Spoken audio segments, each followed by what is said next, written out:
Hello, hello, hello. Good morning, good morning, good morning, America. Isang magandang umaga na puno ng pag-asa. Isang magandang buhay na lalo tayo nagpapasalamat sa araw-araw nating buhay. At saka huwag natin kalimutan na ma-appreciate ang buhay. Huwag natin kalimutan appreciate yung mga tao sa paligid natin. Today, parang na-realize ko lang yung isang realization sa buhay na pahalagahan natin yung mga tao sa paligid natin. We appreciate the beauty of life. We appreciate the people around us, lalo yung mga pamilya natin, at sa paligid natin.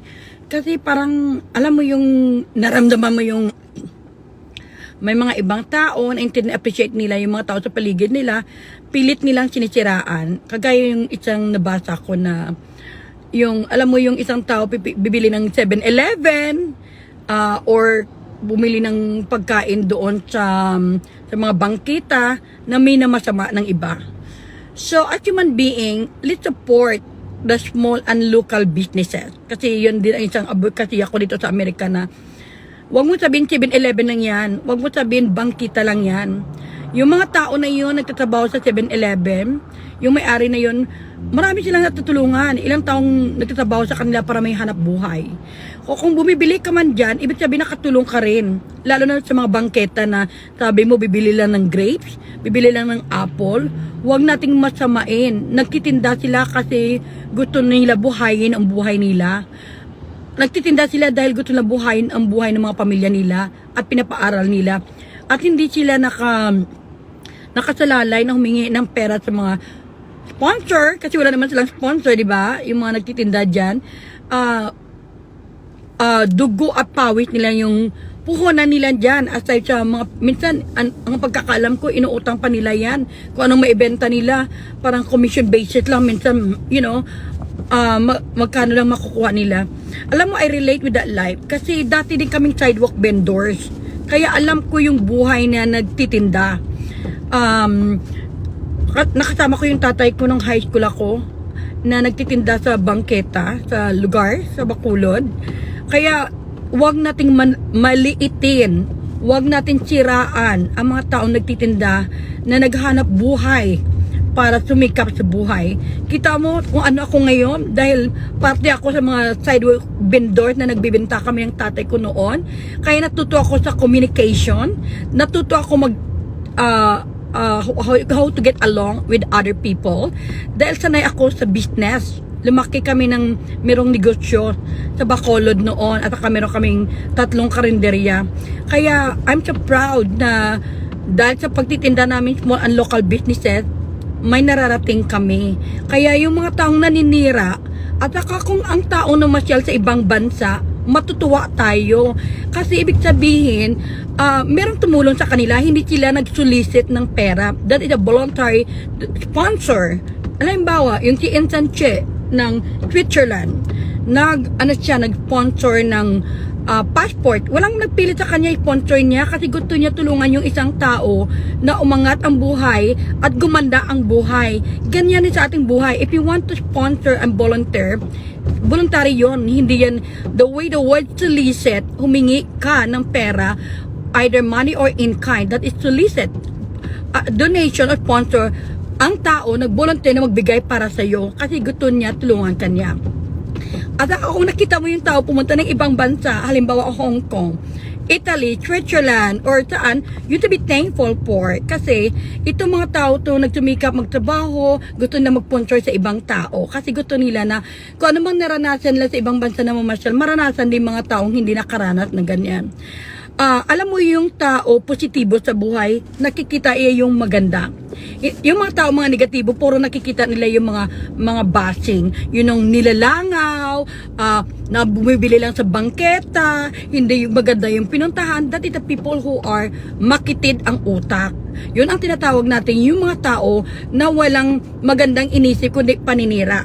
Kasi kung magandang iniisip mo, sabi mo, oh sige, bumili tayo sa bangketa kasi itong mga tao to binibuhay yung pamilya nila, nagsasariling sikap sila, pawis at dugo ang puhunan nila dito. Kaya nilang magdamag, umaga, madaling araw, nandito na yon para magtinda, para mapaaral yung mga anak nila. Yun ang maganda, dapat makikita natin yun. Kaya yung, at saka huwag nating sabihin na yung mga follower puro taga Pilipinas. Hindi lahat ng followers na ibang tao puro taga Pilipinas. Kasi even myself, nandito ako sa Amerika, nandito ako sa California, I'm a US citizen. Hindi ko inaano yun, pero ibig sabihin huwag tayo magmaliit ng kapwa nating tao. Let's share kindness and love. Kung ano man yung mga buhay mo ngayon, ano man yung narating mo, ngayon huwag ka magmaliit sa ibang tao. Huwag mo maliitin ang mga taong nagtutumikap, gumagawa ng kabutihan. Let's support local and small businesses. Kasi sila yung mga tao na maging simpleng bayani sa sarili nilang pamilya dahil nagtumikap sila makatulungan yung mga anak nila. Kaya wag natin silang siraan. Hello po Ate Gemma Monterola of San Francisco, California. Mabuhay ka ate. I cannot wait to see you soon. At saka yun lang, kasi hindi ko lang nagustuhan yung mga nababasa ko, naririnig ko na naninira ng kapwa. We should be grateful and thankful of what we have. At saka dapat maging masaya tayo sa accomplishment ng ibang tao. Dapat maging masaya tayo na kung makita natin umaangat ang buhay ng tao, hindi yung siraan natin. Kasi kung naninira tayo, it's a reflection of ourselves. At saka wag natin i-judge. Kahit nasa Pilipinas lang yung ibang tao, hindi mo alam yung buhay nila. Hindi mo alam kasi may mga magulang din kayo, may mga anak din kayo na nasa Pilipinas. You need to be nice, to be kind, to be considerate. Kasi ako I'm supporting small and local businesses. Hindi ko kinakahiya na magtinda sa bangketa, hindi ko kinakahiya ganyan. Pero kayo kung kinakahiya niyo yung mga nagtitinda na binibilan ng grapes o apple, whatever, wag nyo gawin nyo kasi totoo silang tao. Kaya nilang magtumikap. Mabuti nga yun ang ginagawa nila kaysa magnakaw sila, maging kriminal sila. Atlet sila sa magandang paraan yung pagtitinda nila. Kaya wag nating tawanan. Wag din natin tawanan yung 7-Eleven. Kung bumili man ang mga tao sa 7-Eleven o sa mga small local businesses, we need to be thankful for. Kasi marami din silang binubuhay ng mga kapwa din nating Pilipino. Kaya wag tayong magmayabang sa buhay. We stay simple, humble, and be considerate and be nice and honest. Wag natin kung ano man yung mga negatibo na inisip nyo, wag nyo ituloy kasi hindi maganda. Kasi kung anong sinasabi nyo, baka darating ang panahon, wala ka nang hanap buhay, magtitinda ka rin sa bangketa o magtitinda ka rin kung ano-ano dyan. You know, we should be thankful sa mga taong nagtitinda kasi ginagawa nila yun kasi may dahilan. Ako hindi ko kinakaya yun kasi syempre pamilya ko na sa online business ngayon. Kahit ako meron din ako na business at saka dati din kami nagtitinda sa bangketa at saka sa mga public market sa Bacolod. Kaya wag natin ikahiya yun. We need to proud of them kasi sila naging good example to help other people. Again guys, maraming salamat and thank you so much. We always share love, kindness to everyone and support. Again, ako ay si Anarita Compuriet, nagsasabi ang buhay ay puno ng pag-asa. Sa Diyos tayo umaasa, magtiwala tayo sa ating mga sarili. There's always love and hope with God. And mabuhay and keep on shining. What I said yesterday, like a star in the sky, na kahit ano pang gagawin ng tao, palagi tayo nakatingala sa heaven o sa langit, nagsasabi, salamat Panginoon, ang ganda ng buhay.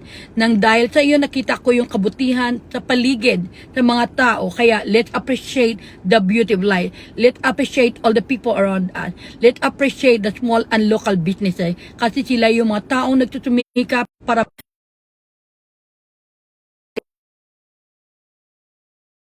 support Midit Basilonia, the Lichiplan Girl blog sa YouTube channel niya. And of course, please comment and subscribe, support my YouTube channel, Anarita Reyes TV, kasi para sa akin to give inspiration, positive vibes sa mga tao na hindi mawala ng pag-asa. Habang may buhay, may pag-asa. Habang may buhay, may pangarap. Habang may pangarap, may mararating. Habang tayo mararating, maging asenso tayo dahil tumayo tayo sa ating mga sariling sikap na walang inaapakan na tao, hindi nagmamaliit ng tao, kundi tumutulong sa kapwa natin.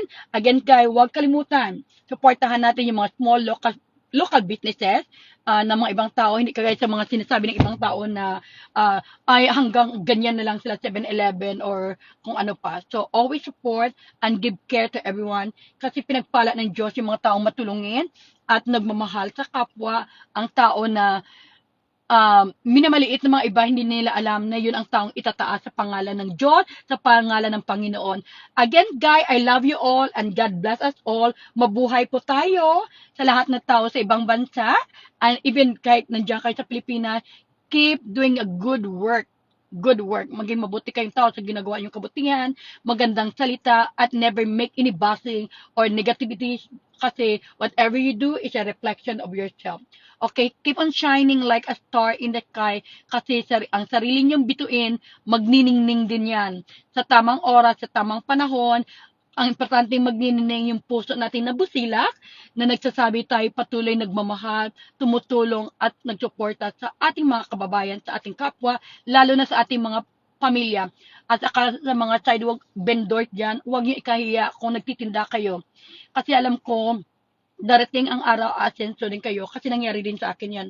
Ako simplang bata nagtitinda ng ulam sa tindahan or diyan sa Bacolod noon. Tingnan mo, nandito na ako ngayon sa Amerika na marami akong natulungan, hindi lang sa mga kabataan sa pag-aral nila, pati sa mga pamilya din.